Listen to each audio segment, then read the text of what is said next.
Nangangarap na maging isang sikat na MLBB content creator na maging katulad ng ibang mga sikat katulad nila Inuyasha at Misaki at madami pa.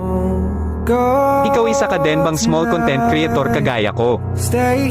Ako kasi noon nung wala pang nagsusuporta sa akin ay nag-upload pero nagsimula talaga ako mag-upload sa TikTok. Alam nyo ba kahit 5 views lang ang video ko ay natutuwa pero ako kasi may nanonood sa akin. At kahit pa man ganun ay hindi pero ako tumigil sa pag-upload kahit na pangit ang video na ina-upload ko. Lagi kong iniisip na kung may pag-asa ba ako na maging katulad ng mga sikat na content creator. Alam nyo ba na kapag may maglalib ay lagi talaga akong humihingi ng skin sa mga sikat na content creator. Wala kasi ako skin noon hahaha simula nung na-download ko ang injector ay nagagamit ko na ang mga dream skin ko.